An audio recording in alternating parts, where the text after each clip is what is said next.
When it comes down to the kind of core question I think a lot of people are getting at is like, is this AI thing going to kind of fizzle out before it really becomes a big deal? Or is it going to be a huge world-altering deal? I'm very much confidently, clearly in the camp of it's going to be a huge, huge deal. And the details are, where I think the discussion or the debate remains now.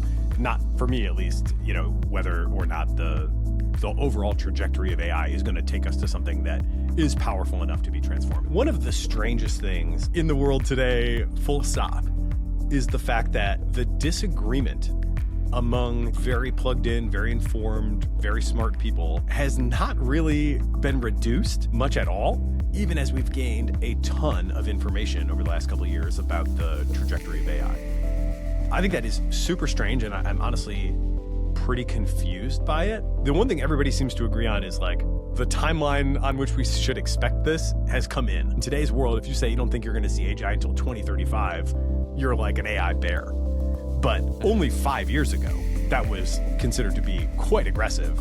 And, most people were more like, I don't know, 2050, maybe not in my lifetime. So there's been this massive compression of timeline. There's obviously been this huge jump in capability. And yet, on these fundamental questions of like, what's going to happen, there's still total disagreement.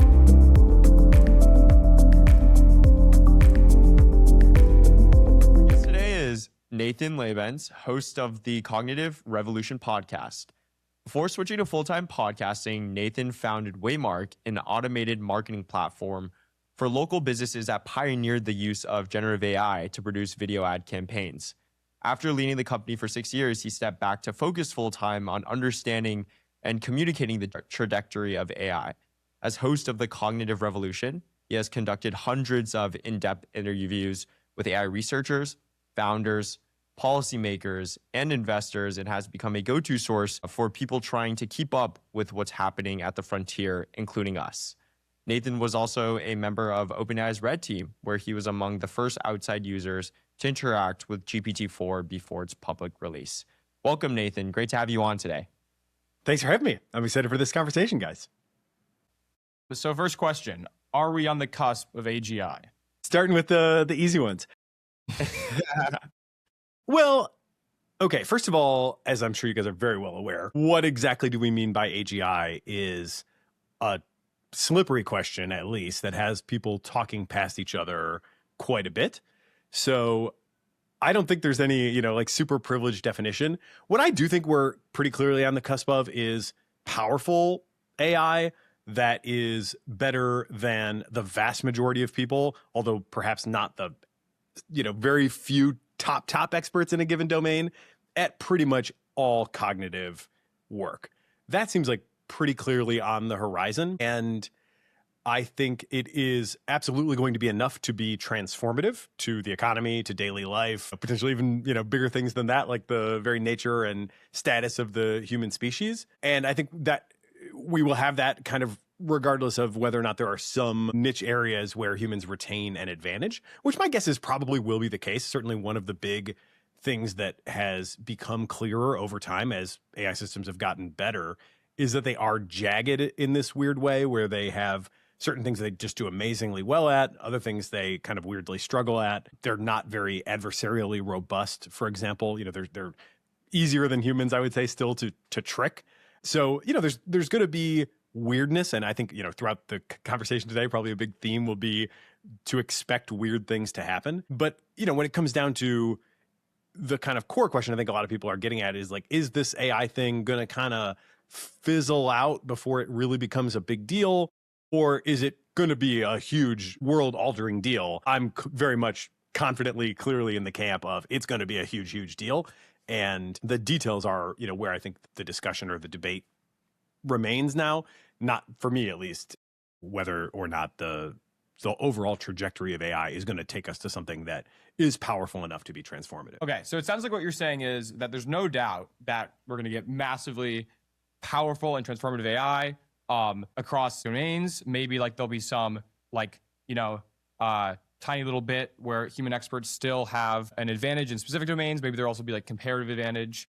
We'll get more in depth on like what specifically those concerns are. But I guess just to hone in, are these more so uncertainties as to whether AI can fully generalize, or are you like pretty confident that for like the foreseeable future, there will be these gaps between like human experts in specific domains and like problems like adversarial robustness. So that just to clarify what your position, is this like a prediction, or is there like, this is where your uncertainty lies? Your uncertainty doesn't lie in AI being transformative. Yeah, I think the latter. I wouldn't be shocked if there are additional unlocks that allow AI systems to truly undeniably surpass what humans are capable of.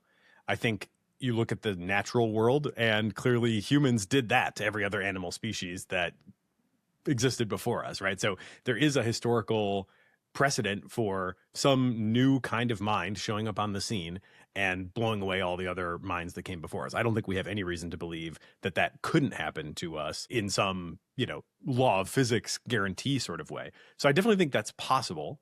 But in terms of what I could confidently foresee, I don't think it is clear that that's going to happen in the next few years. But what I do think is still, again, clear is that we are going to have systems that are powerful enough to be transformative across almost all the questions that we care about in terms of what is society going to look like? How are we going to organize? Are we going to need a new social contract? Like, all those things seem to me pretty clear. And then, people quibble often around the edges of, you get into, there's some pretty esoteric jobs out there, right? So like, will an AI system ever be able to be as good of a sommelier as the best human sommeliers? Well, I don't know. Is anybody going to be motivated to train one to try to do that? We don't really have a lot of taste AI at this point in time. And, maybe tasting will be the forever the domain of humans, but trying to identify these little niches where we may have some really long-standing durable advantage, I think too often distracts from the big question of like, is this going to change just about everything that matters to us? And there I clearly come down that the answer will be yes. Great. So let's talk a little bit about how maybe we get to this transformative or extremely powerful AI.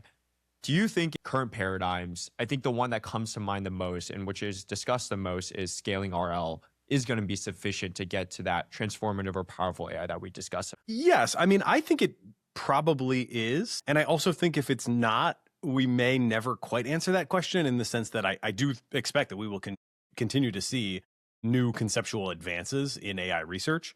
The field is growing. One of my sayings is everything is going exponential. So that is the number of people that are working in AI research. It's the number of papers. It's the number of experiments being run. It's the amount of compute that people have to run those experiments on. It's the data sets that have been collected. It's the RL environments that are being built out over time. And I do think all those things are going to probably give us some new conceptual unlocks, such that we will never probably answer the question. And this already kind of happened with pre-training, right? If you rewind 2 to 3 years, there was a time when people were like, well, we're kind of running out of data. Can we really scale this all the way to AGI? And nobody's talking now about, can we scale pre-training all the way to AGI anymore? Because there's been a new thing. And so now the new thing is on top, and it's like, well, clearly that's going to be part of the mix.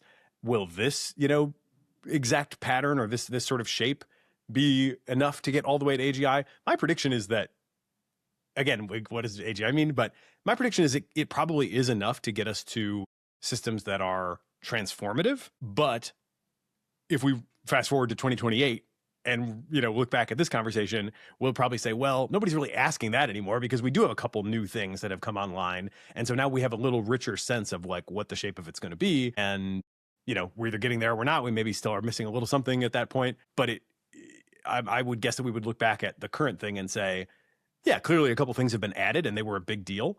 And so it wasn't, the question of like, is exactly what we have in February 2026 enough, kind of ends up being beside the point in the final analysis.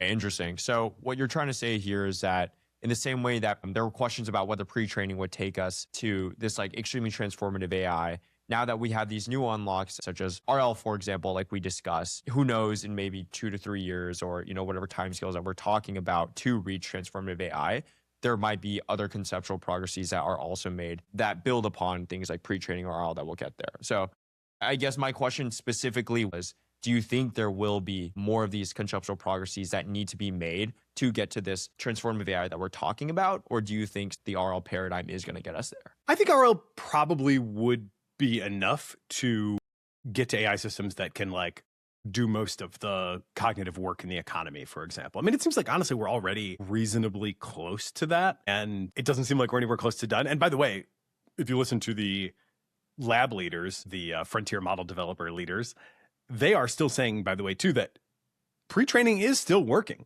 It was never really the case that pre-training stopped working. As far as I know, those scaling laws basically have held. I think what happened at one point in time was the next step on the pre-training frontier was becoming really expensive. And then they found another kind of maybe not fully orthogonal, but pretty different direction to go with scaling post-training with the RL paradigm that we have now. And that was just much bigger bang for their buck, at least at that moment in time, right? Like they had already gone pretty far up the pre-training curve. They hadn't gone very far up at all the RL curve. Now, presumably those things were going to kind of even out. A general kind of economic theory would be like people should be investing in one until the marginal return decreases to the level of the other, and then they could maybe invest in both. So if you find some new path that's like, oh, this is really giving us huge ROI, you go hard at that path for a while. But then that kind of hits some diminishing returns. Now you're kind of back to, okay, well, maybe we need to do all these things more at the same time. So we'll do a little more pre-training, we'll do a little more RL, and we'll do, maybe more of that mystery third thing, all advancing in tandem. Right now, I think we're advancing. I don't have insider information on, exactly what these ratios look like, but I'd say it's probably roughly the case that we're close to, if not at the point where additional compute going into RL is roughly giving the same kind of returns as additional compute going into pre-training. And so both are going to be, places where frontier companies can invest for the time being. And I guess another way to think about this is like people also ask like about generalization in RL. And I think, again, it's kind of worth unpacking, like, what does it mean to generalize? Like, what are we talking about generalizing? One way to think about the question is, if we do a bunch of RL on a model, does the model generalize to all sorts of new things? And there I would say, again, there's probably another way to break that down, which is like, there are domain-specific skills, and then there are more kind of cognitive or even like meta-cognitive skills that work across domains. So one of the biggest, like, I guess we'll call it the aha moment for me and for DeepSeek researchers and for the R1 model that they were training was from the R1 paper. This was January 2025. They reported this, what they call the aha moment, which is in their process of doing RL on, an already pretty capable base model, of course, right? They found that these previously unobserved higher order cognitive behaviors started to come online. The aha moment in particular was in the reasoning trace, the R1 model gets to a point and it says, oh, wait, this is an aha moment. Like I can come at this from a totally different direction. And this is something that hadn't been observed much. I mean, it's out there in the pre-training data. There's at least some examples, right, of people kind of documenting their own chain of thought and getting to these aha moments and realizing, oh, I was coming at it the wrong way. Now I can come at it this other way. But that hadn't been observed too much in AI systems. Reinforcement learning seems to be bringing, clearly has like brought that sort of thing out. And now we have these long reasoning traces where the model will kind of come at the same problem from a bunch of different directions. And so what generalizes, what doesn't generalize, I think you probably can't take a model that has never been trained on a particular domain and expect it to go into that domain and be successful. But you can expect some of these like meta traits to generalize from one area to another. And then if you zoom out the farthest and just say like, does RL as a process that companies or organizations apply, does that generalize? And there I think the answer is like definitely yes. It's just a question of getting the reward signal dialed in to the point where it actually works. And that's definitely easier in some areas than in others. And so we do see like in areas where it's easy, like math and programming, like we see fast progress there relative to things where it's harder to get a clear reward signal. But still, I think we are quite obviously making that work. An episode of the podcast that's coming out, I think today as we're talking, is with the head of health at OpenAI.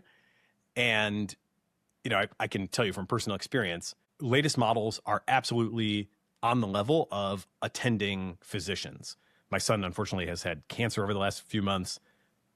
He seems to be very much on track to be cured and be all better, which is fantastic. And I probably wouldn't be here talking to you if that wasn't the case. But I've had occasion to really use the latest models intensively in a medical context, and they're absolutely on the level of the attending physicians. They know a lot more than the residents, and they really are step for step with the most senior doctors at the hospital. How is that happening? Well, they've worked with 250 plus human doctors closely at OpenAI to create training data, to grade, et cetera, et cetera, et cetera. But now their latest models are also outperforming their human doctors when it comes to the task of evaluating AI outputs. So there are these kind of thresholds that they're crossing where it's like, you know, it was really hard. I sometimes think of this as like spinning a big wheel. Like your first pushes on this big wheel, don't move it much, right? But as you build up this momentum, as the flywheel really starts to turn, you start to hit these thresholds where it's like, well, now we have a model that is outperforming our humans. You know, think of all the work that they had to put in, thousands and thousands of hours and millions, hundreds of millions of dollars potentially to hire hundreds of doctors to do all this work.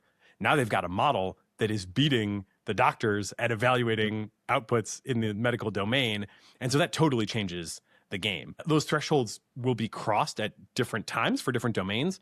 But I think it's like safe to say that in most domains, if there's any sort of objective ground truth or even like a high level of agreement among professionals, you can get there. It just takes more time.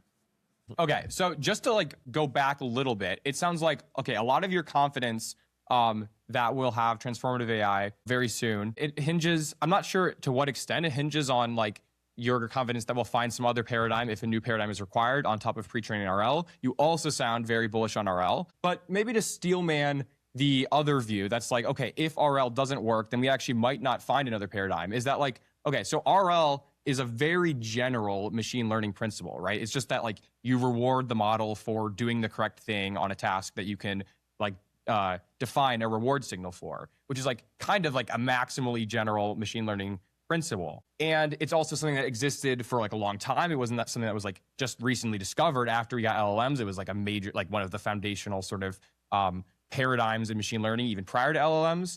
And so I guess the skepticism is like, maybe there's like, it's actually not that easy to find some other paradigm. Like maybe, you know, pre-training was like this, the pre-training LLMs on text data was this novel thing. And then we just like applied this thing that had been in machine learning for a while, namely RL. But then like the next leap is like, there's no precedent for it. We don't see any like big promising thing. What do you think about that skepticism? I think it's probably not going to play out that way. And if it did, I still don't really think it matters that much. It probably shifts the timeline a little bit. But the RL will continue to scale. The amount of compute coming online is, again, that's exponential, right? So there's just tremendous amount of additional resources to be thrown into this. One thing we're doing a bit, but not a ton, is just like using the signal from the world. You know, Elon's got a plan with XAI to, and I think he's got a real advantage here, to just have the AIs solve the same super hard problems that the engineers at Tesla and SpaceX and Neuralink are solving. And so he's just going to give them a computer, say, here's all the professional software, here's the problem, you got to solve it, right? There's like a never ending supply of those problems. And I wouldn't be surprised to see Grok get to like Tesla, SpaceX, Neuralink engineer level, just based on the fact that those problems are there to be solved. And, you know, they've got the compute to keep trying. And what's really the fundamental barrier there? I don't really see it. I honestly think that the new paradigm is probably more about usability than it is about capability. By which I mean, like, people have a lot of complaints when they use models because they're like, oh, it didn't really do what I wanted it to do, or I sort of, you know, it didn't really understand me, or what have you. And clearly one thing that they're not great at doing is going into a new environment, kind of scoping the situation out, getting the vibe, you know, picking up that subtle feedback that people give each other, and gradually kind of figuring it out and like becoming a useful contributor. That's like how a lot of people go from day one to like effective employee in their jobs. And AIs don't really do that in the same way, obviously, right? They don't have continual learning. They are able to manage their own memory somewhat, but they're not that awesome at that. That's another one of these like cognitive skills that does generalize, though. Like once you're good at managing your memory, you'll be able to apply that in new domains. But they're not that great at that yet. And I think that prevents a lot of people from getting value. More often, I think that not that the model can't fundamentally do the thing, but that it doesn't have the context. The person trying to get it to do the thing doesn't know how to assemble the context, or doesn't believe that it could do the thing such that they're willing to invest the time and energy to give it the context. And so that unlock might just be like, now you don't have to do that anymore. It will kind of figure it out on its own. And this is maybe a way to expose, in a way similar to instruction following, right? Like if you were really good at prompting GPT-3, you could get it to do a lot of things, but it was a weird art to prompt GPT-3, and to a much lesser degree, but still somewhat, getting value from the current models is still kind of a weird art. You kind of have to have an intuition for them. You kind of need to know how to assemble context and give effective instructions, and people aren't that great at that. So that next version might not even be so much about allowing them to do qualitatively new things, but just making the barrier to use much lower so that people can just be like, hey, AI coworker, welcome to Slack, and then over a week or whatever, they just kind of ramp up and gradually get it. Yeah, interesting. So I think the pushback there is the verifiability problem becomes a little more apparent in these specific long horizon, situations. I think when we talk about verifiability right now, we clearly see that with model capabilities, like you said, with Claude Code, that they work great for math, they work great for code, and they work great in these settings where you can clearly check the answers and whether or not they're right or wrong, right? That's how you kind of create this reward signal. But when we talk about these domains where there's no clear verifier, for example, when it comes to writing good essay, what does that mean? Give good therapy in the healthcare settings, and then we emphasize that even further by placing it in a longer horizon context, such as the one that you're talking about with, instead of having a human in the loop at each step, prompting it in a specific direction, giving it a broader task and having it go in a direction for a longer time horizon, it gets even harder to solve this verifiability problem, right? Like, how do you make sure that you get high quality signals? How do you make sure tune these systems in a way where they can sustain autonomous work for days or weeks at a time? And so I wonder if you have any thoughts in terms of how we kind of go in that direction and solve this seemingly very large verifiability problem that hangs over our head when we talk about areas that have long time horizons. Well, again, I'll take one beat to say, I think the recent trajectory shows that this problem is being solved. I'm sure you are very familiar with the meter graph, which is everywhere these days. It's basically going vertical at this point. It's to the point where the meter people are like, we are really struggling to have tasks long enough to even be able to evaluate these things on. And, it's also kind of worth noting too, that that's a bit of a challenge with humans, right? Like, we hire people on much less than, a week's worth of work. And it's not like always super easy for people to agree, like, did somebody do a good job on that month-long project or not? You can usually tell if they like totally crushed it or like totally sucked. There's often a lot of disagreement in organizations about like, well, maybe it was actually harder than we thought, or, they didn't have the ingredients for success weren't really there. I mean, there's often a lot of fuzziness in this stuff, even in human context. I mean, there's a bunch of techniques that I think are being used. One is rubric rewards. So, it's Elon likes to talk about things like, does the rocket fly? The ultimate ground truth is, if I can send this thing into space and I can come land it down on a pad standing up on its tail again, then like clearly that worked. And yet the reward for that, that's an expensive experiment to run. You couldn't just, launch 1 million rockets and have all of them, most of them crash to find the ones that worked. So there is a challenge there in terms of sparse reward and the cost of the experiments. I think what is happening a lot is that people are defining rubrics of things that they want to make sure the AI does well. I mean, they're probably working with AIs to develop those rubrics. Again, in the OpenAI health context, they created a benchmark called Health Bench, where there are 49,000 evaluation criteria. So all these different tasks, puzzles that the AIs have to figure out. And it's not just like, did you get it right or did you not get it right? But it's a painstaking effort to really flesh out, all the different things that would matter, that would make for a complete, awesome, best in class answer.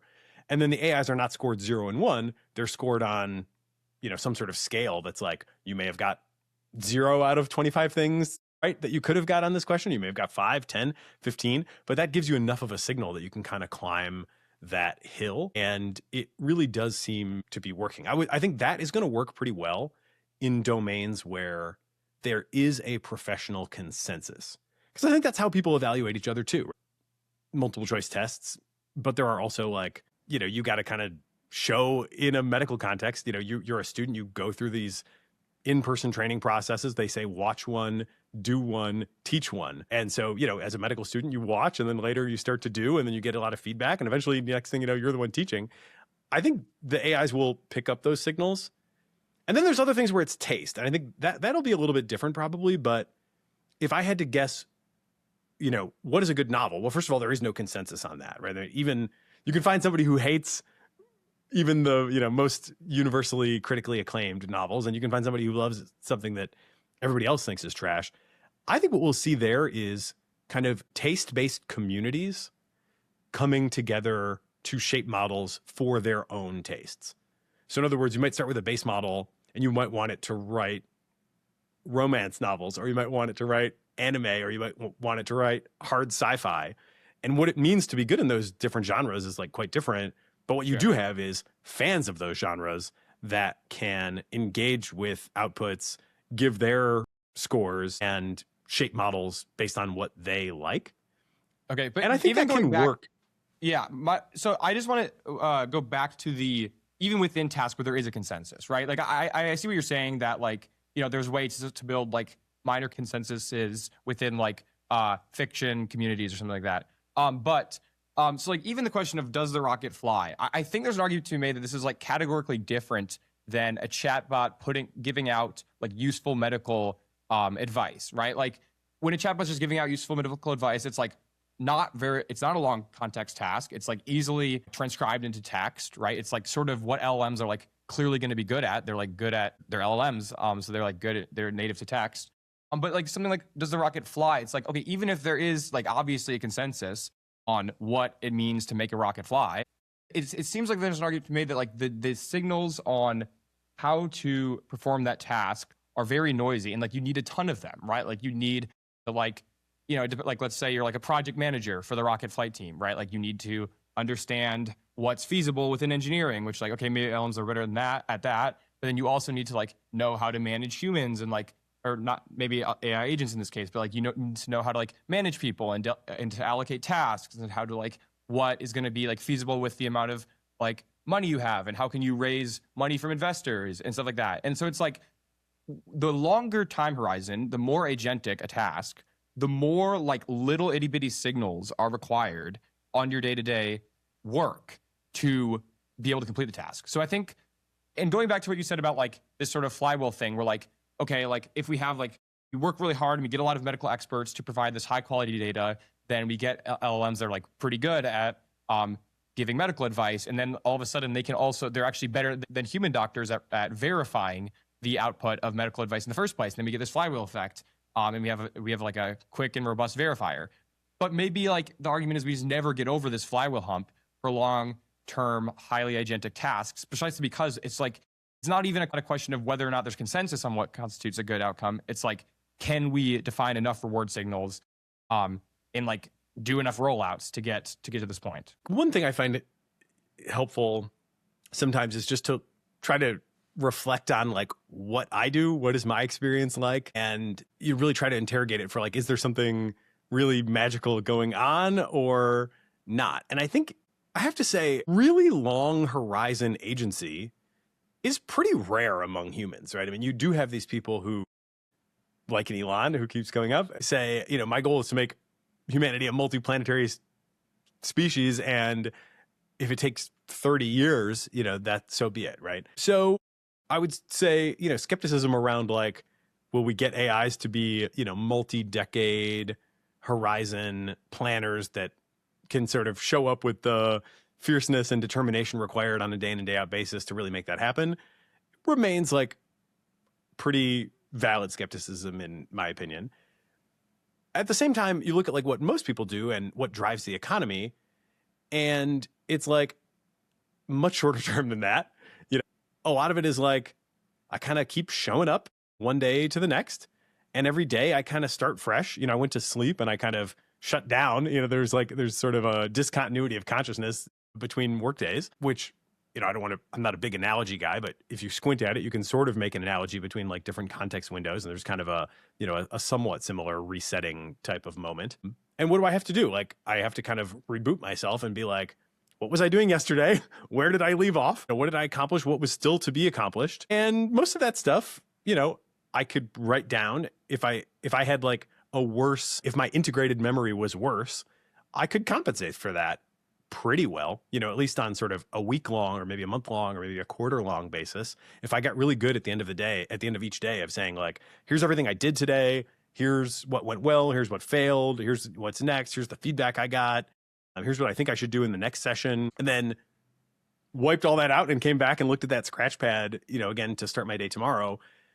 I think over time I could get like pretty effective at that. So I think this does connect back to also to the certain kinds of skills do generalize. And I do think this is one of them, right? Managing your own memory, writing notes for yourself to kind of document what happened and what's supposed to happen next, giving yourself a sense of like where you are on the overall story that is unfolding. I think that, they're not great at that yet, but they're getting decent. And, when my Claude code crashes these days, a lot of times, just kill that tab, resume in the next one. And then I'll just be like, resume, or like, sorry, we got cut off. Like my internet went out, please pick up where you left off. And they're able to do it. Again, they're not awesome yet, but they're way better than they were even 3 months ago. So I think it is hard for me to see how that doesn't extend, especially because it is a relatively new thing, right? And most of these things that pop up, they have at least a few generations before they kind of level off. It's hard for me to see how we don't see a pretty steep, meter curve is currently vertical. It can hardly get steeper than it is. But I think we've got at least a few generations of like very steep progress there. And then maybe there's some other kind of thing where it's like, okay, sure, you can do a quarter worth of work when somebody gives you a project. Can you like figure out what the next big civilizational advance could be, like some of the true human visionaries? Maybe not. Maybe that's a different kind of thing. In a way, I kind of hope that we stop there. Sometimes because I talk up a lot what I think AI is capable of, will be capable of, it's easy to mistake me as like a booster. I'm actually kind of afraid of that. I think it would be great in some ways if we did find certain fundamental barriers where it's like, hey, I can delegate a month or a quarter's worth of work to this thing, and it might be able to do it in a day for a couple $100. Like, wow, amazing. If we could kind of park it there, and not have it go to the point where it's doing multi-decade level planning, that might be a really good thing. That might be sort of the sweet spot where we get a lot of the advances that we want and the better quality of life and, all the abundance that people dream about. And we don't have so much risk of losing control. So I don't think every advance, by the way, is a good thing, but I just don't see fundamental barriers on the horizon, at least. Okay, great.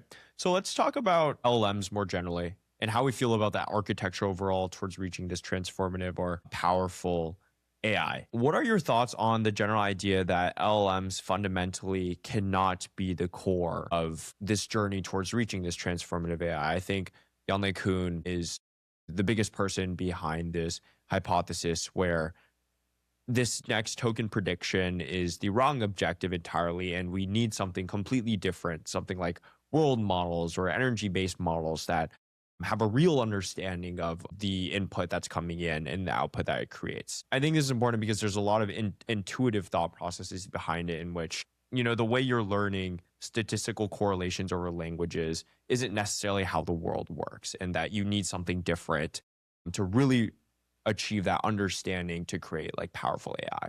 Do you think that's the case, or do you think LMs do take us to this next frontier that we talk about? Yeah, I think there are a couple different levels that I would want to use to address that. One is, I do agree with the Yanle Kuhn thesis in the sense that I feel like we are running right now a depth-first search in AI space where we are all jamming as hard as we can on a particular architecture and scaling it as much as we can. And, people are now, of course, like even building chips that literally embody the architecture of the model in the chip itself.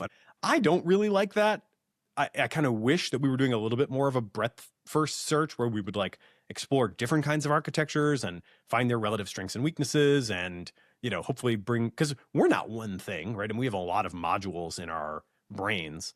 And so it's just fundamentally weird on some level. And you would expect it to be kind of brittle in some sense to take one, relatively simple thing and just stack layers of that. That's like certainly the solution that nature found in humans is like a lot more complicated. And it feels like if you want something to be robust in various ways, you would probably want to have different modules.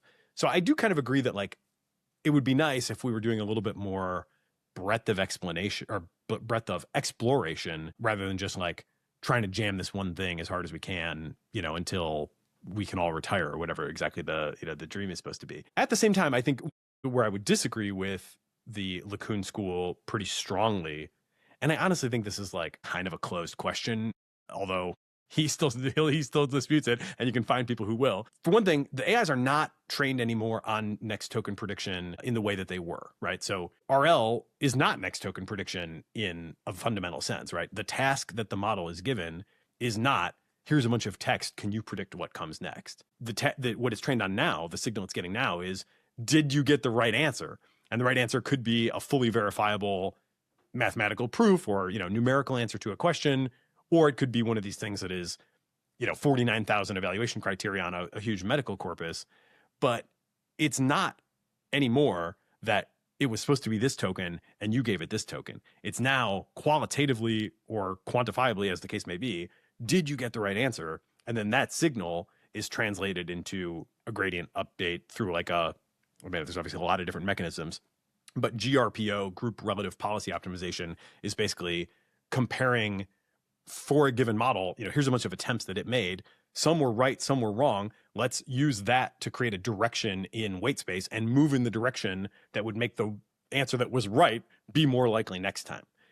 So it's, I think, something people should all update on at this point, that like, we're not just doing next token prediction anymore. That's still part of the process, but it's, it's not the whole story. And then the other thing is, I think it's also very clear at this point that the AIs do have world models.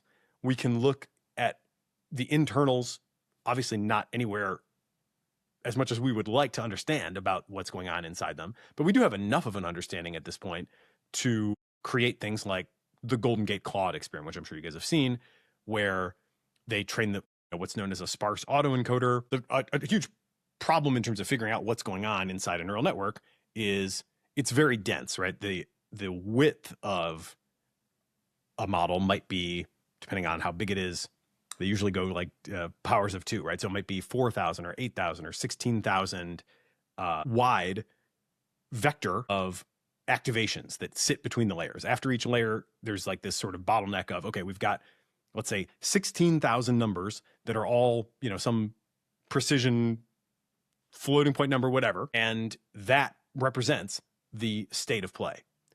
Well, there's obviously way more than 16,000 concepts, right? So that means we can't just have one space for each concept. Instead, we've got to have what is known as superposition, which means like, if just point 1 is lit up, that might mean something. If points 1 and 2 are lit up, that means something else. If points 1 and 3 are lit up, that means something else. 1 and 4, 1, 2 and 3, 1, 2 and 4, out to, the vast space of combinatorial possibility. So sparse autoencoder basically tries to untangle all that stuff and say, can we get to a representation where we can look at a sparse number of, and these sparse autoencoders, they're computationally expensive in their own right. And there are millions, I think like tens of millions of activations wide, but they sort of branch this very dense, superimposed concept mess out into this sparse space. And believe it or not, it works. And you can now look and say, okay, here's the 10 concepts that are like most active in this network at this time. And then, that's okay. Maybe you're kind of fooling yourself, but the proof is in the pudding when they are able to then say, okay, now that I know what pattern of activation corresponds to this concept, I can intervene on it. So with Golden Gate Claude, they sort of, out of tens of millions of concepts that came out of this process, they found the Golden Gate Bridge concept, artificially turned it up, and now you've got a model that just wants to talk about the Golden Gate Bridge. So and there's more stuff that's happened obviously since then in interpretability as well. I wouldn't say that the AIs have perfect world models, but they definitely have some world model. And I wouldn't say people have perfect world models, right? I mean, we made it into the 1900s without any sense of like relativity, because the world model that we had was like good enough for us to get by in the domain, that we were working in. And, it's going to be an interesting question of, can AI start to create those conceptual leaps like a pre-relativity to relativity sort of jump? Again, I think, exactly on what timeline that comes, I'm not so sure. But there is a world model inside the AIs. There is a conceptual understanding that is definitely richer than pure like stochastic, correlation of tokens. And that has been demonstrated, I think, at this point quite conclusively with the interpretability techniques that are out there. Right. So I guess where does that all leave us? Yeah. I think that's a pretty comprehensive response to the Lacoon objection. Just to translate for our slightly more general audience, although it was very interesting, and we are glad that you went into technical depth there. Basically, what Nathan is saying is that, first of all, it's very important to remember that actually this objection that, next token prediction can't be the core of intelligence doesn't necessarily apply, because it's very important to remember that we are now doing reinforcement learning. So we do next token prediction with LLMs to get this sort of basis of intelligence, but then we do reinforcement learning on like real world tasks that sort of intuitively seems like something like a more like intuitively what you'd expect the right training objective to be to get to AGI or something like that. And then separately, Nathan is also saying with this thing with sparse autoencoders and the Golden Gate Claude example, we have techniques in AI now that allow us to look inside the model when it's responding to a query and see which concepts, in some sense, are activated by that query as it's responding. And we can see that there are sort of concepts that correspond within the neural network to objects in the real world, right? So even though it's just an LLM, and in addition to reinforcement learning, it does have this world model that where like we can say, oh, look, that's the Golden Gate Bridge concept, and it's lighting up when we ask it to answer a query about the Golden Gate Bridge. Is that an accurate summary? Yeah, that's great. Yeah. Phenomenal job. And one other thing I would add is the explorations that have been done of the embedding space or the latent space are also really quite interesting and revealing. There was one, this has been a couple of years now, and these things have gotten much more sophisticated since, but there was one study that just showed that you can kind of do vector operations around the latent space. So for example, if you have take the embedding for man, and then you move to king, and you look at that direction, and then you apply that same direction to the embedding for woman, you get queen. So there's like an order, a sort of conceptual coherence of the way in which concepts are represented spatially in this like, super high dimensional latent space that clearly is like meaningful, and exactly how it's meaningful or exactly what it's learned or what mistakes it may contain or, what aspects of a true grand unified theory of everything it doesn't have, like those are all open questions. But I think that sort of thing like quite demolishes the idea that, it's all just noise or like there's some, sort of sleight of hand. I think that that organization of its own internal map of the world reflects like some real understanding going on. Maybe not human-like understanding. I always kind of say human level, but not human-like.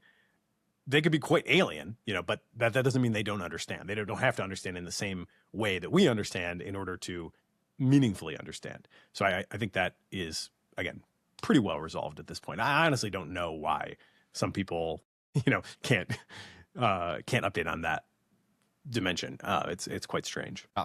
Okay, moving on from the capabilities and training discussion, let's talk about hardware and energy, these other inputs to AI model progress. So it sounds like, you're pretty confident that, either with RL or with some additional paradigm, we'll get to like very transformatively powerful AI. But I assume that part of that thesis involves us continuing to scale these inputs, such as talent, such as hardware, capital, energy, and all mainly energy and hardware. A pushback people have oftentimes is that actually there's just not that much more energy to divert to AI model training and inference, right? Like I can't remember the numbers, but there's like some graph that like the total amount of US energy production is like not very increasing very fast at all. And AI's like the amount AI consumes is increasing very fast. And at some point it's going to catch up and we're going to be bottlenecked by energy.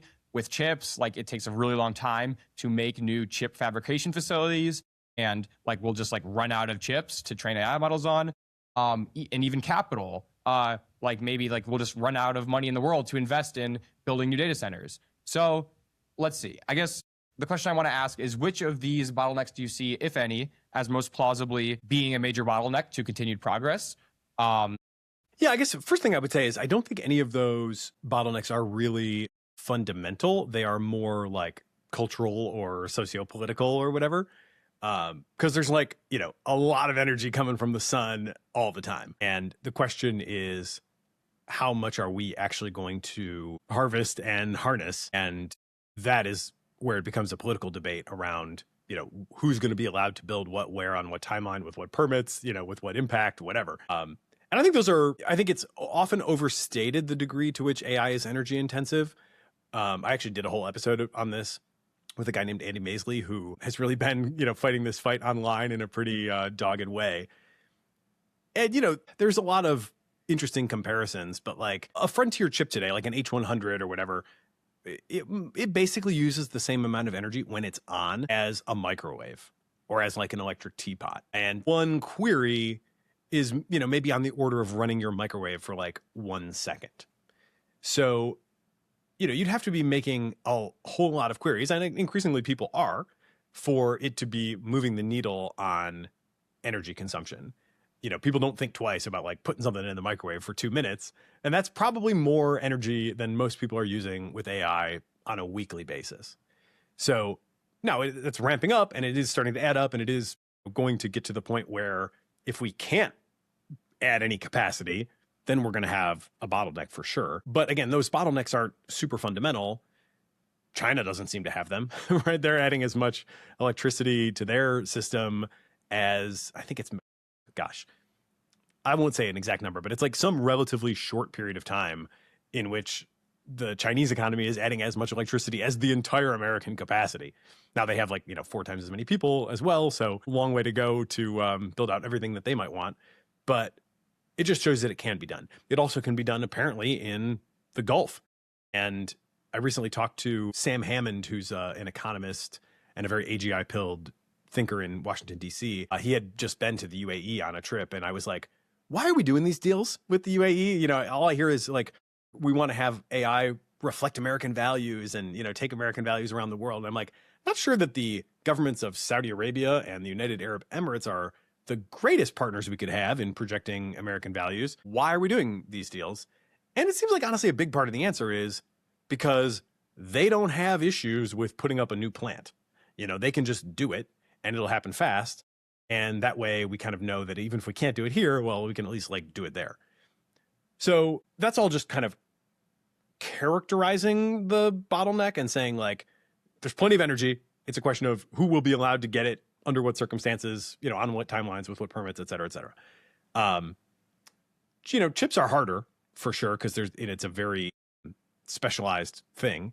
And that, in terms of like, if you asked me what would be the most likely reason we wouldn't get economy transforming AI in the next few years, I would say something happening to the chip fabs in a major way that throws production off to the point where chips are super scarce and, maybe we can't scale the training runs full stop, or even if the training runs, can kind of still scale, there's just not enough inference to go around. And so, even we might have like really powerful systems, but we just don't have enough access, economy wide for people to deploy them and like automate all the things that seem like we're on track to automating. So I guess if I had to pick between energy and chips, I would say chips, but I don't, that seems like kind of a tail risk scenario. All the projections, the whole economy kind of depends on it at this point. So everybody is like incentivized, certainly the political class is incentivized to make it work. The corporate managerial class is pretty incentivized to make it work. There is some tail risk, that mainland China makes a move on Taiwan, and that, that could be a huge disruption. But it seems like, as far as I can tell, it would be sort of tail risk type of things that would be the most likely disruption, not a fundamental there's plenty of sand, but obviously, which is where like the silicon comes from. So, and that is scaling too. We are starting to get chips in the US.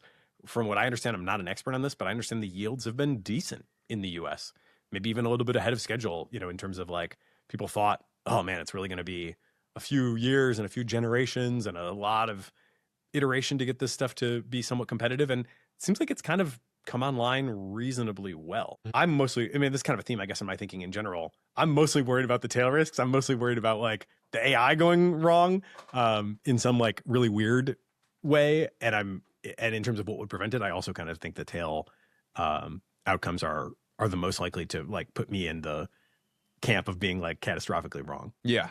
Okay, awesome. Well, let's talk about that then. Let's talk about this like risk of alignment that is the primary concern amongst the community right now. You've had hundreds of these conversations with safety researchers, lab people, builders over the last few years. Net, what is your analysis on the alignment problem? Has it become harder or easier in the last several years or last several months? Well, for starters, I think reflecting on my hundreds of conversations, one of the strangest things in the world today, full stop, is the fact that the disagreement among very plugged in, very informed, very smart people has not really been reduced much at all, even as we've gained a ton of information over the last couple of years about the trajectory of AI. I think that is super strange, and I'm honestly pretty confused by it. The one thing everybody seems to agree on is like, the timeline on which we should expect this has come in. There's still disagreement about that, but like Helen Toner, who's the head of the Washington, D.C. think tank CSET and was previously on the OpenAI board, she put her finger on this phenomenon I think a lot of people were feeling with a blog post that said, even long AGI timelines have gotten super short.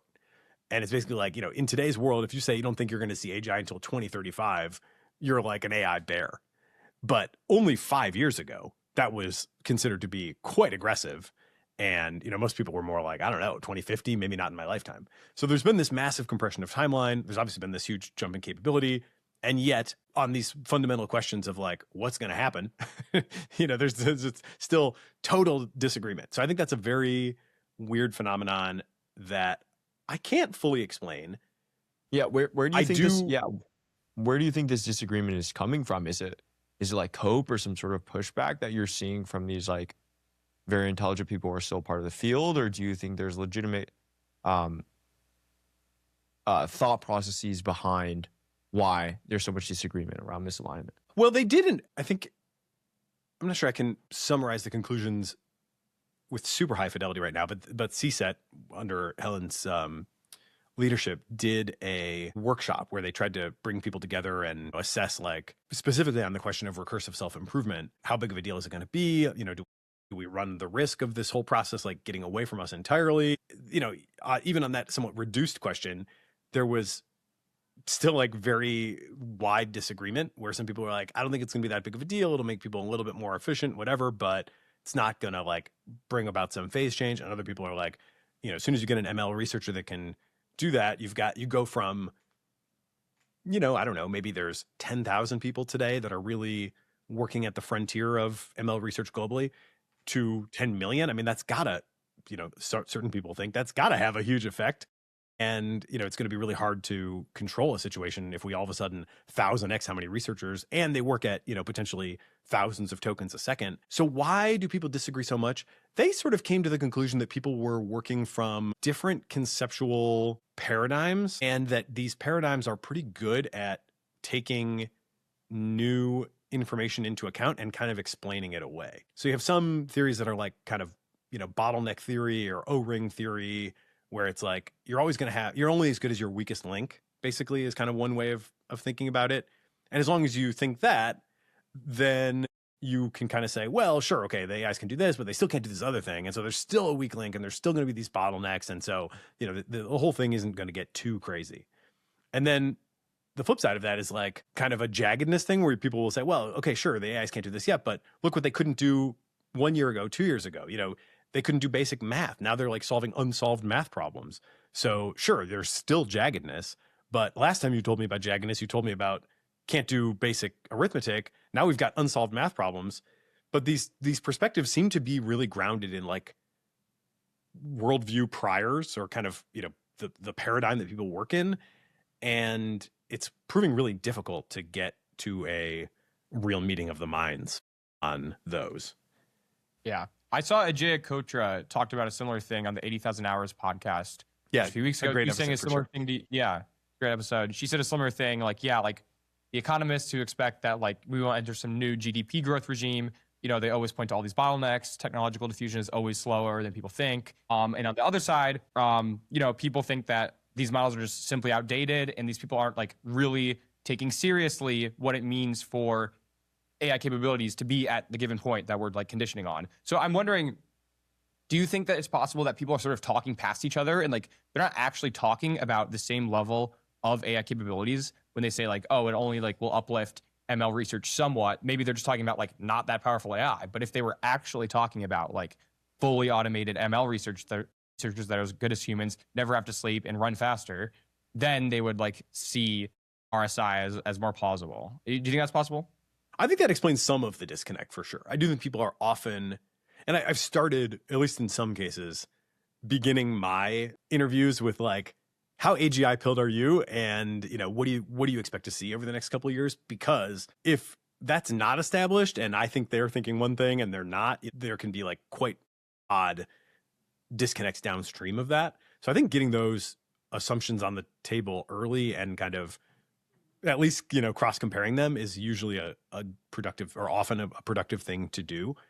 I don't know that explains all of it. I do think there is still this idea that like, because you do hear sort of, sure, even if they could, come up with good ML research experiments and this and that, then there's still going to be this other bottleneck that's going to, there's always, and it seems at times, and I'm not in this camp, so I don't want to be, too blithely dismissive of it or unfairly critical, but it does seem to me that there's sort of an aspect of like faith in the idea that there's always another bottleneck. And I would contrast my position from some of those positions in the sense that a big part of what motivates me is I don't think what I'm saying has to be guaranteed proven right in order for us to be really motivated by the possibility. I'm happy to leave open the possibility that maybe the bottleneck people are right and there's always going to be another bottleneck and all this will kind of stay under control. Or maybe there's some like plateau around, a quarter's worth of work and we just can't quite break past that. And,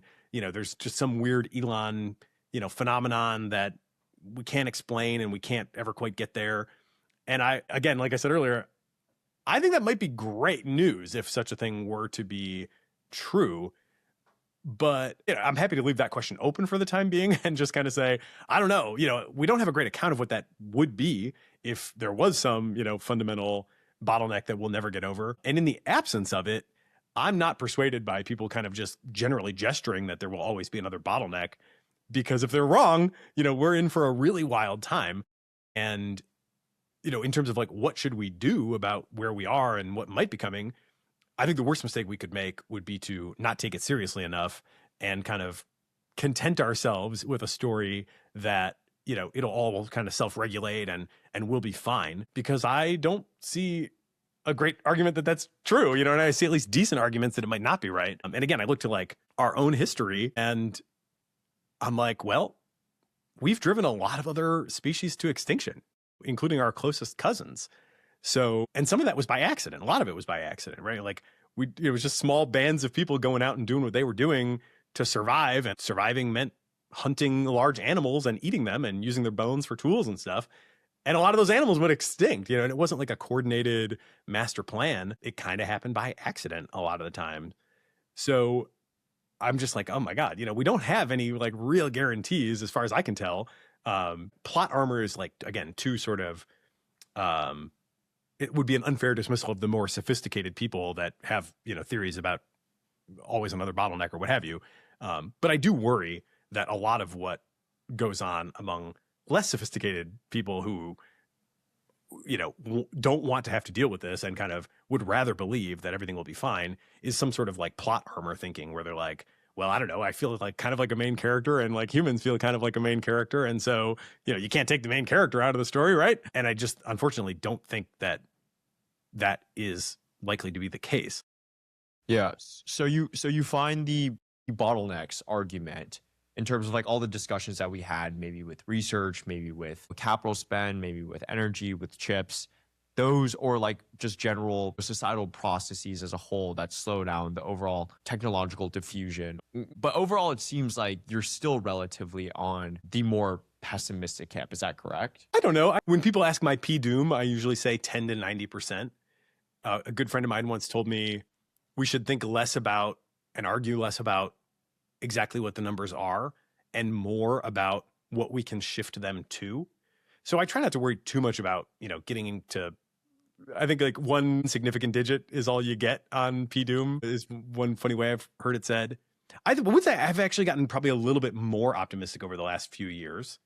Okay. In the sense that, I started reading Eliezer in 2007, and the early visions of like the paperclip maximizer and all that kind of stuff. And I can't speak for Eliezer, and I think he's got, some sort of somewhat revisionist takes on like what he really meant at that time. And sometimes when I see what he's saying now that he really meant, I'm like, I don't know, that's not exactly what I took away back then when I was reading your original work. But whatever, all that is kind of discourse. What I understood and what I think a lot of people feared was a very small system that had some like extremely concentrated form of intelligence, that had found the right priors, the right inductive biases to be like hyper rational and insanely effective, such that given anything to optimize, it could just optimize it to this extreme state and, tile the universe or whatever. And there was also the idea that it was going to be hard to get such a system to understand human values, that what we value was kind of very gradually and haphazardly encoded into us by an evolutionary process over super, super long time, dating back even to before our species, right? Like other species, care about their young and like seem to be sad, when they lose their children and stuff. So this is like not even just human. It's like the whole of evolution has kind of led us to be what we are and have the very complicated value set that we have. And it was, I think, generally understood, again, though there is some different takes on that history now, but I thought it was generally understood that like we would expect that it would be hard to get AIs to have a real understanding of what we care about. And now I look at the models that we do have and I'm like, well, actually they do have a pretty good understanding of what we care about. It's not perfect, but I don't think it's crazy to say that Claude is probably more ethical than the average person, certainly more sophisticated in its approach to ethics than the average person, and does generally seem to like want to be good in sort of a meaningful way. When they let Claude talk to other Claudes and just let it do whatever it wants to do, it kind of seems to want to like bliss out or something like that. So there is some sort of grokking of values that I wouldn't have expected to be as easy as it seems to be. And there is some sort of internalization or sort of identity formation, maybe is a better way to say it, that at least some of the models seem to have, that at least suggests to me that there's like reason to hope that we could really get there.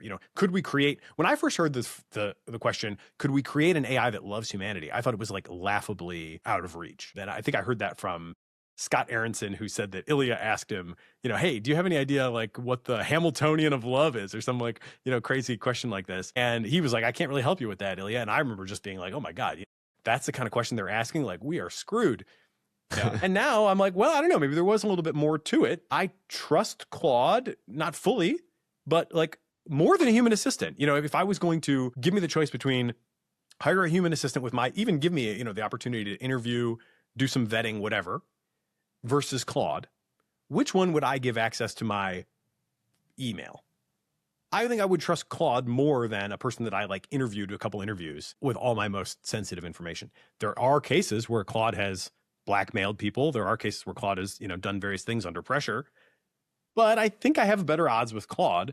So overall, I have become a bit more optimistic, but it's certainly like, we're definitely not anywhere near out of the woods. Right. I guess maybe let me try to steelman the more pessimistic view. And that would be like, okay, sure, LLMs are language native and we communicate our moral preferences via language. But that wasn't really what the people who are very concerned about alignment were talking about, even back in 2007. They were talking about AI agents that were goal-directed, and they were sort of anticipating something like reinforcement learning that gets us these more goal-directed agents that are able to reason over longer time horizons, like have a goal and go out in the world and achieve it. So I guess like the case for like not updating towards optimism with respect to AI safety is that like we're still going to have to deal with this problem where like we're doing reinforcement learning, we're trying to get agents to go out in the world and do things for us, and we still don't know how to make sure, like how to define a reward objective that is like fully what we want to be optimized like the maximum degree. And so we have this paradigm like where we got these LLMs, and that was like sort of an update maybe towards AI safety being a little easier, but then now we're back to reinforcement learning and these same concerns apply. Like, what do you think about that objection? I think that's a pretty good argument, and I certainly don't want to leave people thinking that I don't take that seriously or that they shouldn't take that seriously. So I absolutely think we've got more questions than answers. I guess, when I say I've become more optimistic, it was starting from a not super optimistic place. 5 years ago, or maybe a little more than 5 years ago, I would have said like powerful AI seems a long way off. And we have like very little hope of, if we do stumble on it, we have very little hope of controlling it. And now I'm like, it seems closer, but we have maybe a little more hope, but definitely still a lot of unanswered questions. I think one thing that I do see a little bit differently than the most hawkish people, I recently had an exchange online where, there was a 48-hour period where there were like a couple profiles of Amanda Askell, and then people were commenting on her in all sorts of different ways, and Elon was, attacking her and whatever.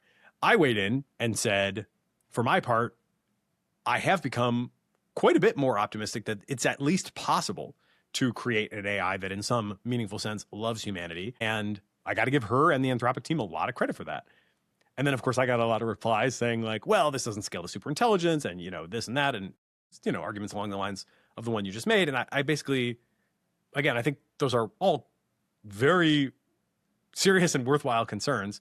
But one strand I detected in a lot of those responses is people seem to be imagining a system that is so much more powerful than anything else that if it goes wrong, it's over. You get these kind of ideas of like, Eliezer had this list of lethalities post, I think that's shaped a lot of people's thinking. And it's like, you have to get this absolutely right on the first try. And I do think that's not the shape of the AIs that I'm seeing in the world today, right? That's like quite a hypothetical state of affairs. If you were to drop in an AI that's just so much more powerful than anything else and it's, weirdly goal directed and it doesn't love humanity, and you like tell it make paper clips, yeah, maybe we get all like tiled by paper clips. But the world right now is much more like, there's an emerging ecology of AIs where there's a few frontier ones that are like roughly competitive with each other. Certainly it's not like one Claude instance is going to, take over the world. What we're talking about is much more of a wave of things where like simultaneously, millions or one day billions of Claude instances and GPTs and Geminis and whatever all collectively transform the world. And that, that has a lot of problems and challenges, open questions with it too. But I don't worry as much right now that we're headed for a world where like one system runs away from everything else to the point where if it takes one wrong move or, there's one bad prompt or one jailbreak or whatever, that like kind of all is lost. It seems to me like there is at least, and I think this is kind of like luck, or maybe it's fundamental physics, but it's not physics that we understood coming into this. But it does seem like scaling laws in a way are sort of protective because, you get these algorithmic advances and they move the needle. They deflate exactly how much compute you need to get to a certain level, but they don't tend to make it so you don't need a ton of compute though, still to get to like the very high levels. I think Zuckerberg actually had one of the more interesting takes on this that I've heard. And I don't think he's like distinguished himself as a great AI safety thinker over time necessarily, but he basically said, at Meta, we deal with scammers, spammers all the time. And the big advantage we have over them is we have a lot more compute. We have just way bigger, way more powerful systems than they do. So we're seeing everything, and they're trying to spam and scam here and there, but we're seeing everything. We're monitoring everything.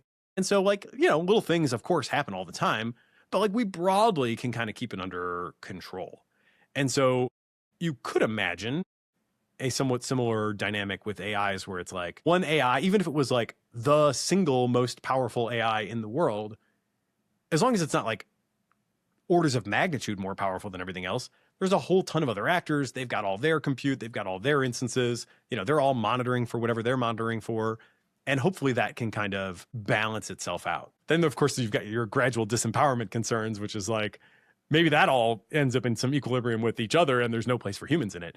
And that's another thing that I do think is absolutely worth taking seriously. But I just don't see right now that we seem to be on track for this kind of runaway. If anyone builds it, everyone dies. I think there is like an it for which that's true, but it doesn't seem like anybody's particularly close to building it. So, that's like an important part of the analysis from my perspective.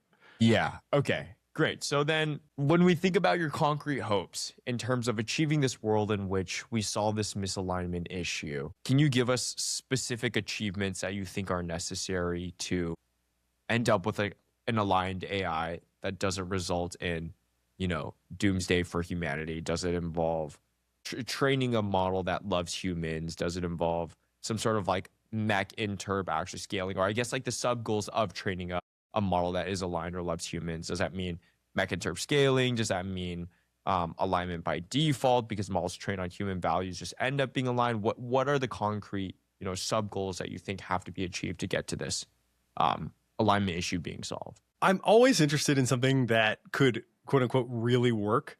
And I ask people for this all the time. Do you know of anybody who is working on anything that could credibly really work, in the sense that I can sleep well at night now knowing that there's something that really works? Basically, nobody has anything. So in absence of that, all the frontier companies seem to be taking a sort of defense in depth strategy. The hope is kind of like, and you can, arguably this is inherently the nature of intelligence. It's kind of unpredictable. You could again say the same thing is kind of true of humans. There's never been anything that like really works to make sure, a human never does anything wrong. So maybe it's unrealistic to think we could ever get that. I would still love to see people try, but it seems like where we're headed is kind of a everything in parallel at once sort of strategy, where it's like, okay, well, if we might not get the AI to the point where it never does bad stuff, but if we can drive that low, then that's better. And then if we can put a monitoring layer on top of that and catch 90+% of the things that it still does bad, then that's better.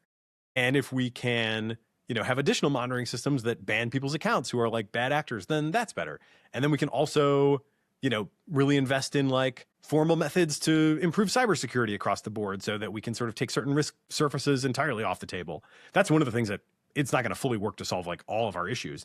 But in terms of things that could really close down problems, formal methods to verify the security of software is one thing where it does seem to be like the opportunity to create genuinely secure software. And this is kind of on the horizon, and it seems to be on the verge of having a moment. And then, of course, we got the bio risk. So like, we should probably have PPE stockpiles, and we should probably have all the things that we should have had, as of the last pandemic. We should have like something that we just bought for our son's hospital room is a ultraviolet light that's supposed to, and I think this is like quite well validated scientifically, kills microbes. And is like pretty gentle on the skin. So you can just like shine it in the room all the time. So we should probably invest in scaling out that kind of capacity. We should have better wastewater monitoring so we know, when things are popping up, because it's still going to be the case probably that things are going to be popping up. We should have vaccine platforms, which we do have, right, that are like very quickly programmable. I'm sure you have heard like the story of how quickly the COVID vaccine was designed in a few days, before the pandemic really even took off in a serious way in a number of cases. The design of the vaccine was already there. It took us a long time, of course, to go through all the trials and actually get it to people. But it was just a few days to create that vaccine. So, and then there's, I mentioned monitoring of like outputs. There's also going to be these mech-interp internal monitoring type things. The company Goodfire that does interpretability just put out an agenda called intentional design. And so they're developing ways to try to understand at each step of the learning process, what is the model learning, and be able to kind of shape what it learns. So it hopefully doesn't learn certain problematic things and does learn other good things that you want it to learn. Then there's AI control techniques. Redwood Research has, I think, done an incredible job of gaming some of these things out. And that's another 80,000 hours episode I would strongly recommend if you guys haven't heard that, and recommend it to anyone. Buck Schlegeris talking about how do we get productive work out of AIs, even assuming that they're out to get us. They've actually made, pretty good progress in terms of building out a portfolio of strategies. So I think that's kind of where we're headed. We're looking at like a world where there's AIs everywhere.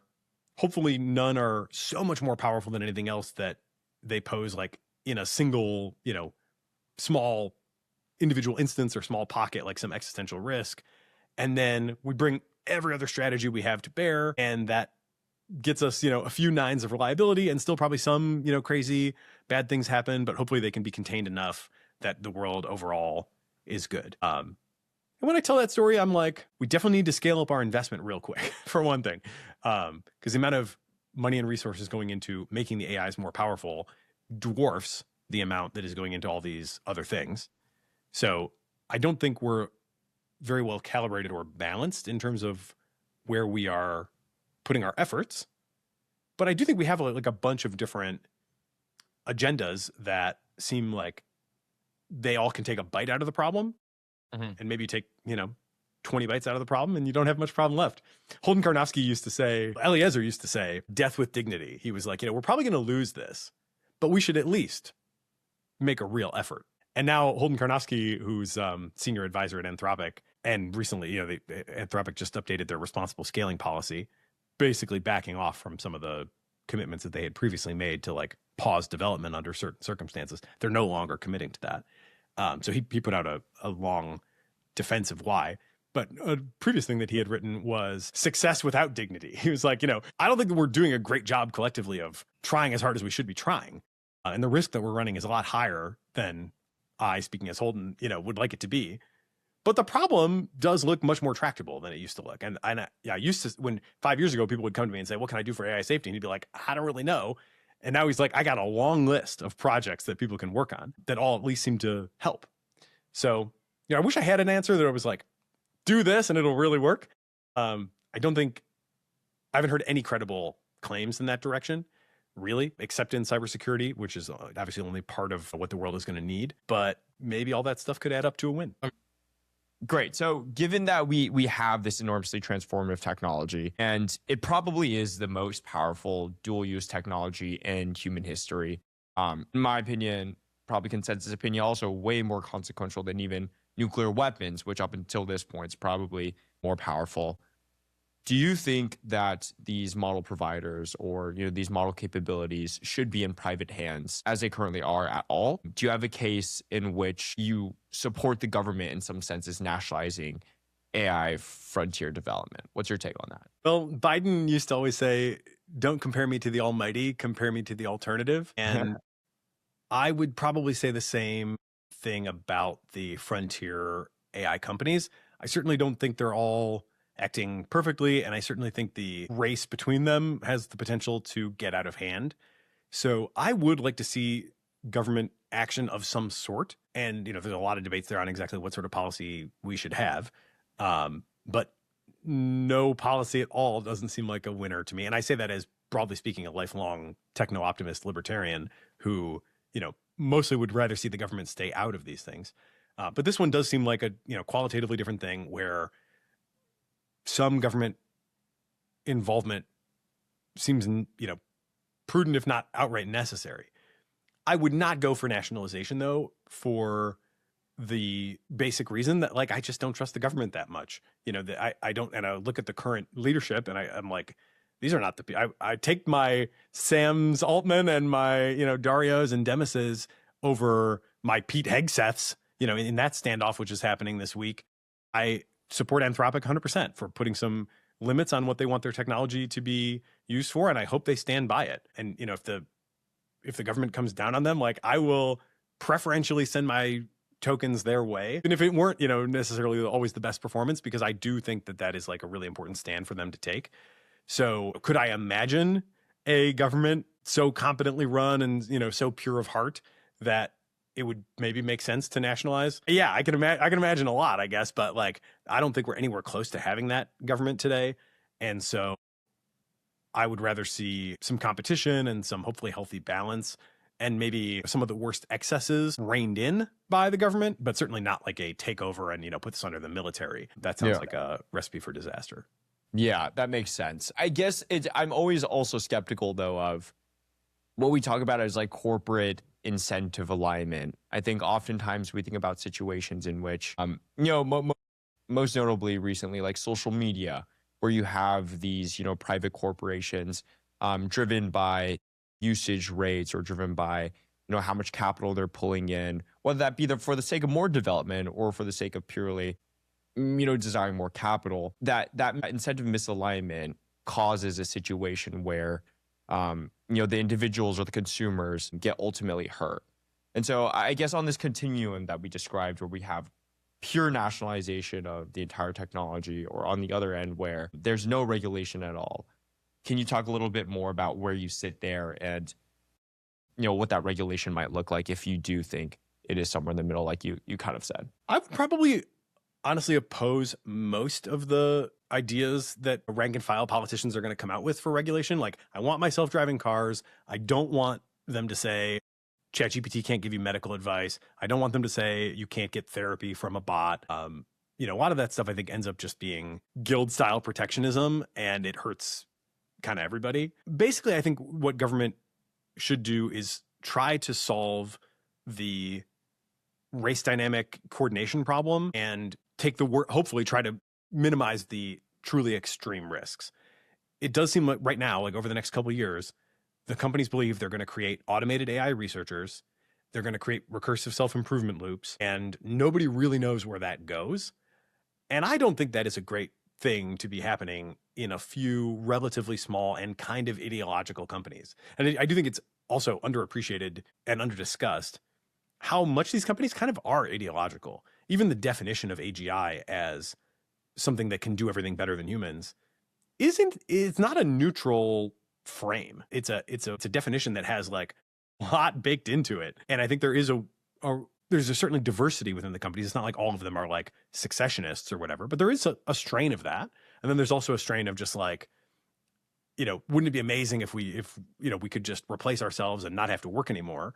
And that I think has kind of taken on a bit of a life of its own. So I do think there's like a role for the government to kind of say, okay, we're not here to tell you you can't get free medical advice, but you can't run like super high energy experiments with no transparency that you yourself are saying, and that's one of the strangest things about this whole thing, right? Is all the leaders are saying that there's like a significant, they have said for years that there's a significant risk that this goes really badly.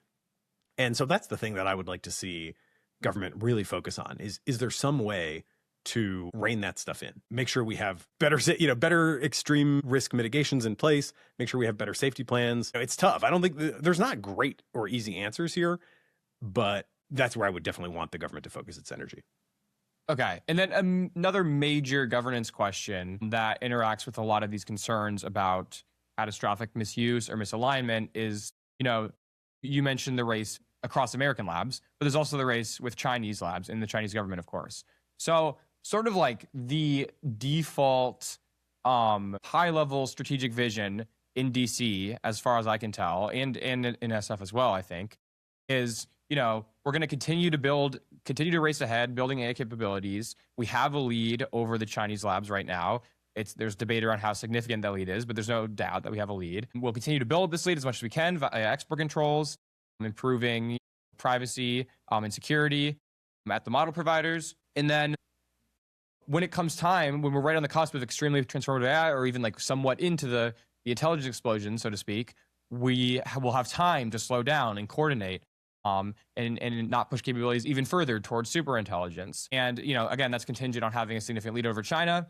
But sort of an assumption of this strategy is that sort of the worst outcome would be both us and China are neck and neck, and we're continuing to race, and we're in this prisoner's dilemma where even if both of us are concerned about misalignment or something, we have to continue to race ahead because otherwise the other person is going to continue to race ahead. What do you think about this high-level strategic picture? Well, it's tough. I mean, I don't want to pretend it's not tough, but my outlook has always been basically I hate that idea, and I don't think the few months, because the difference is like months, it's not years. You know, that's not a long time to solve all these problems. We've spent much of the last hour and a half or whatever talking about all the different problems and the different facets, and we didn't even touch on open source, right? And there's like, open source could be a great counterbalance against concentration of power, but if we open source the wrong shit, we can't take it back. You may have just put a bioweapon assistant or even autonomous creator into the public domain in a way that is going to have super long-term echoes potentially, right? So that's another whole facet of the problem that you could spill many hours and many thousands of pages trying to figure out what to do. So I don't think this idea that we're going to like have these couple of critical months and then we'll solve everything in that time and then we'll win somehow. That to me just doesn't make any sense at all. I don't want to be naive with respect to, and I don't even want to say China, because I think it's like it is the government of China and it's potentially like relatively small cohort at the top of the government of China that I think we kind of quite rationally like should be at least somewhat wary of. I always come back to the real aliens in this situation are the AIs, not the Chinese. We have a lot more in common between the United States and China as humans, fellow humans, than we do with the AIs. So is it going to be hard to build trust across the great ocean and, the great civilizational divide? Like, sure, it's going to be hard. And we've got ideological differences in the government and whatever, many challenges.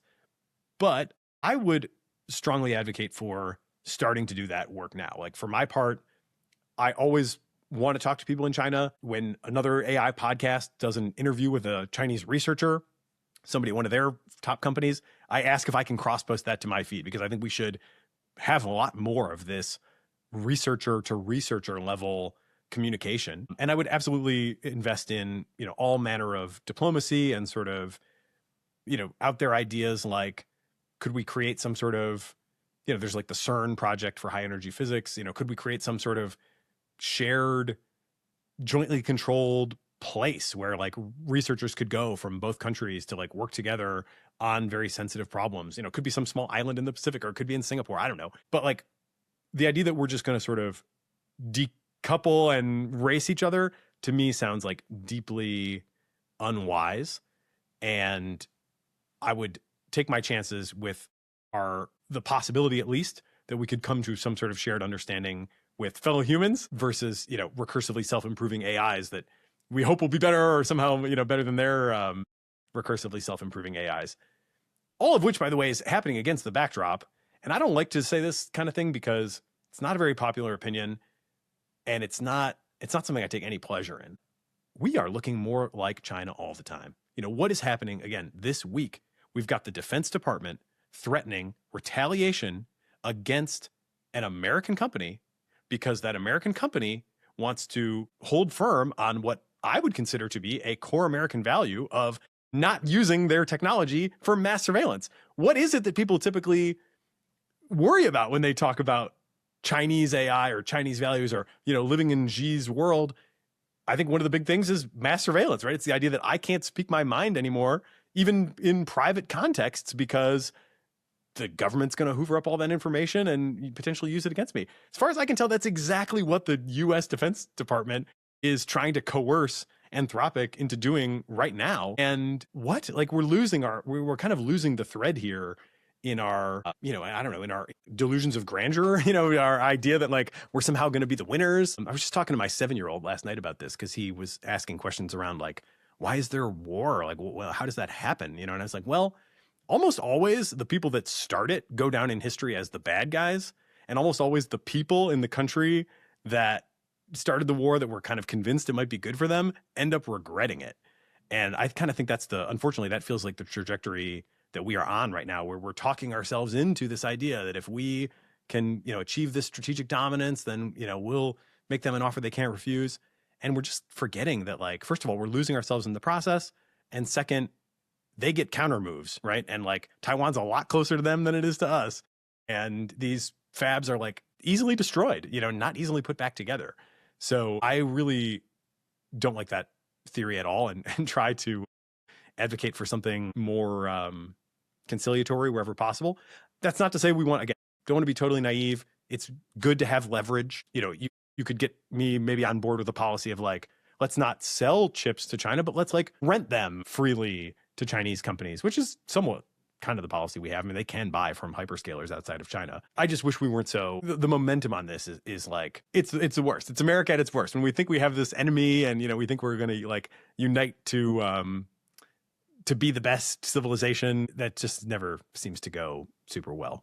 So I hope to visit China sometime in the next year and participate in, do my tiny little part to participate in civilization to civilization understanding. I don't expect to move the needle, but as a gesture, if nothing else, I really think more people should be doing more of that kind of thing. Very cool. Okay. Yeah. Glad we asked you that. I think that's a important perspective and definitely not one that you hear articulated with that much clarity or depth very often. Yeah. So thank you very much, Nathan. This was an amazing, very wide ranging podcast. I think we got into some good depth as well on some crucial issues. For all of our listeners who haven't heard of the Cognitive Revolution, absolutely go check it out.